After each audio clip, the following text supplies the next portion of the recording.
오늘 우리에게 주신 하나님의 말씀은 잠언 21장입니다. 왕의 마음이 여호와의 손에 있음이 마치 본물과 같아서 그가 임의로 인도하시느니라. 사람의 행위가 자기 보기에는 모두 정직하여도 여호와는 마음을 감찰하시느니라.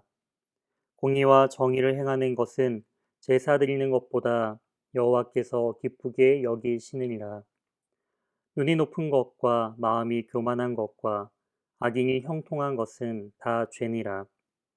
부지런한 자의 경영은 풍부함에 이를 것이나 조급한 자는 궁핍함에 이를 따름이니라. 속이는 말로 재물을 모으는 것은 죽음을 구하는 것이라. 곧 불려다니는 안개니라. 악인의 강포는 자기를 소멸하나니 이는 정의를 행하기 싫어함이니라. 죄를 크게 범한 자의 길은 심히 구부러지고 깨끗한 자의 길은 고드니라.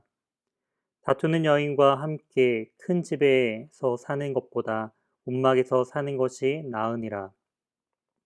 악인의 마음은 남의 재앙을 원하나니 그 이웃도 그 앞에서 은혜를 입지 못하느니라. 거만한 자가 벌을 받으면 어리석은 자도 지혜를 얻겠고 지혜로운 자가 교훈을 받으면 지식이 더하리라. 의로우신 자는 악인의 집을 감찰하시고 악인을 환란에 던지시느니라. 귀를 막고 가난한 자가 부르짖는 소리를 듣지 아니하면 자기가 부르짖을 때에도 들을 자가 없으리라. 은밀한 선물은 노를 쉬게 하고 품 안의 뇌물은 맹렬한 분을 그치게 하느니라. 정의를 행하는 것이 의인에게는 즐거움이요 죄인에게는 패망이니라. 명철의 길을 떠난 사람은 사망의 회중에 거하리라.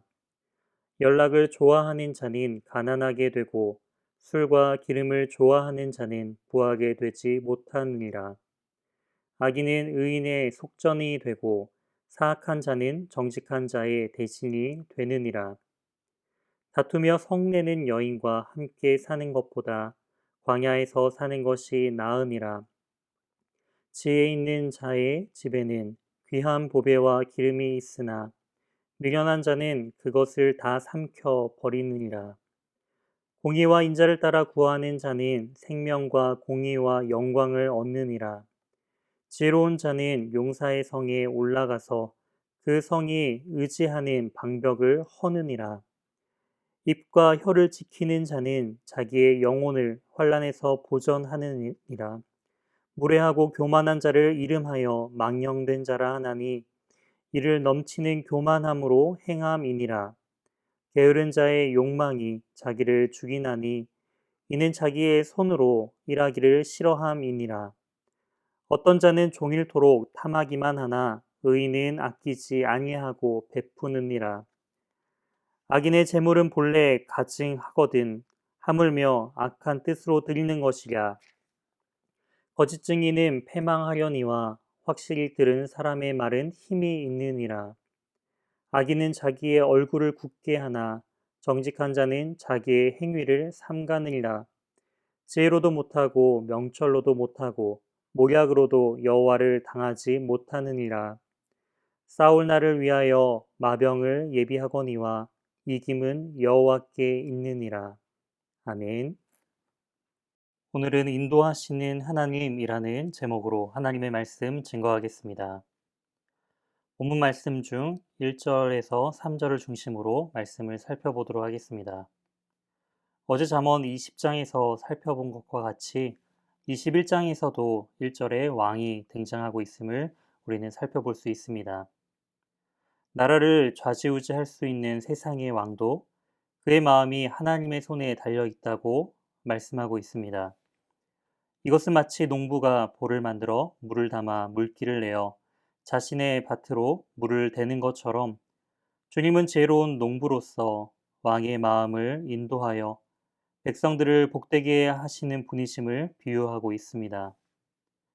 하나님께서 마음을 붙잡아 주시고 인도해 주시는 것은 바로 하나님의 은혜입니다. 만약 하나님의 인도하심이 없다면 우리의 마음이 흘러가는 곳은 어디일까요? 출애굽기에 애굽의 바로 왕을 통해 우리가 알 수 있듯이 하나님께서 마음을 붙잡아 주지 않으신다면 인간의 마음은 점점 완악해지며 죄악으로 빠르게 나아갈 것입니다. 이처럼 우리의 마음도 본물처럼 하나님께서 온전하게 이끌어 달라고 간구하며 하나님의 인도하심에 따라 순종함으로 나아가야 합니다.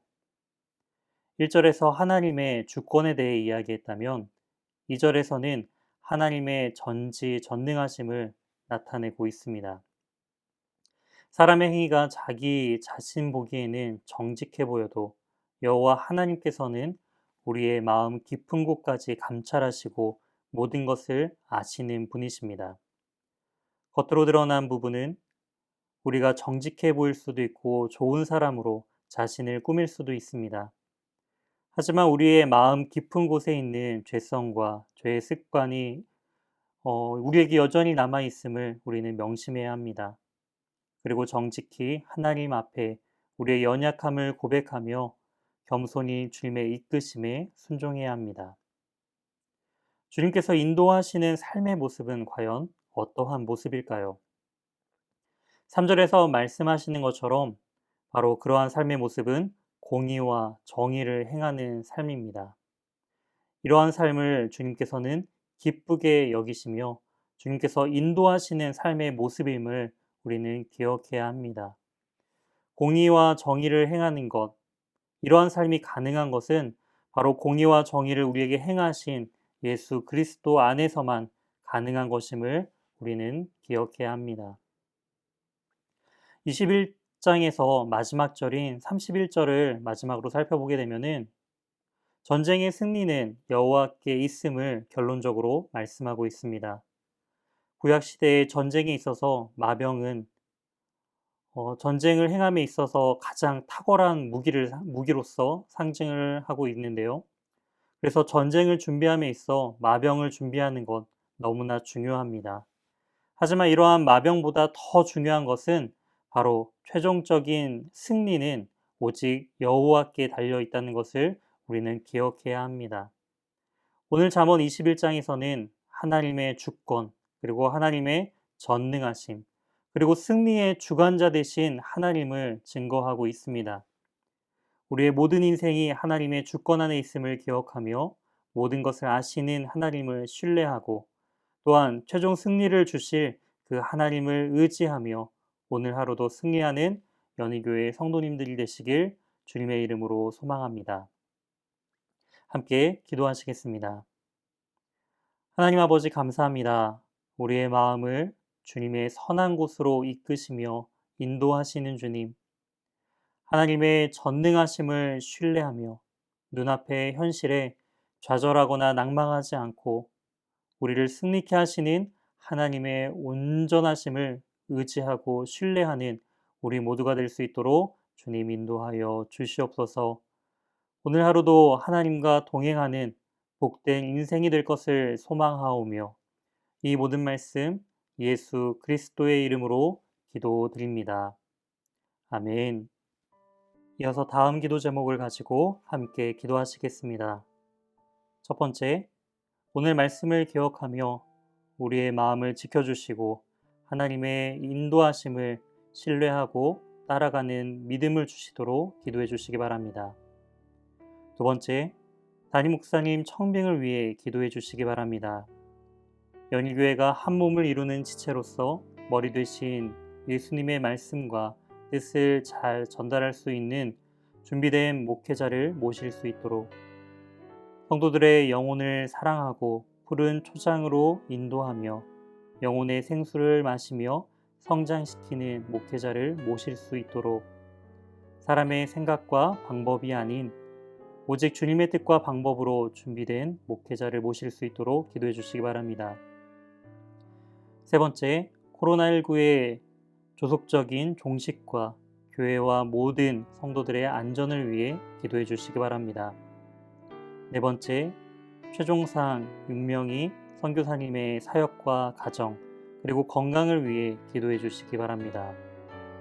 다섯 번째, 입원 요양 치료 중인 환우의 회복을 위해 기도할 때 오늘은 김명순 권사님을 위해 기도해 주시기 바랍니다. 면역과 체력이 회복되어 항암 치료를 받으실 수 있도록 마음을 모아 기도해 주시기 바랍니다. 유치부의 여름 성경학교를 위해 기도해 주세요. 첫 번째, 온라인으로 제공되는 말씀을 통해 나를 특별하게 만드신 하나님의 뜻을 깨닫고 나를 향한 계획과 소명이 있음을 깨닫는 은혜의 시간이 되기를 기도해 주세요. 두 번째, 가정에서 운영되는 공과 시간을 통해 어린이들이 나의 가치를 깨닫고 하나님이 주신 달란트가 무엇인지 발견하며 부모님과 함께 나누는 시간이 되기를 기도해 주세요. 세 번째, 더 많은 가정의 학부모님들이 사전 준비 묵상에 참여하도록 기도해 주세요. 네 번째, 6세 어린이들을 위해 기도해 주세요. 특별히 성경학교 기간 한 명도 빠짐없이 참여하도록 기도해 주세요. 야곱반, 김사랑, 전지온, 김찬희 어린이를 위해 기도해 주세요. 노아반, 김나단, 김수아, 최시연 어린이를 위해 기도해 주세요. 모세반, 김소을, 김찬, 정지호, 허규원 어린이를 위해 기도해 주세요.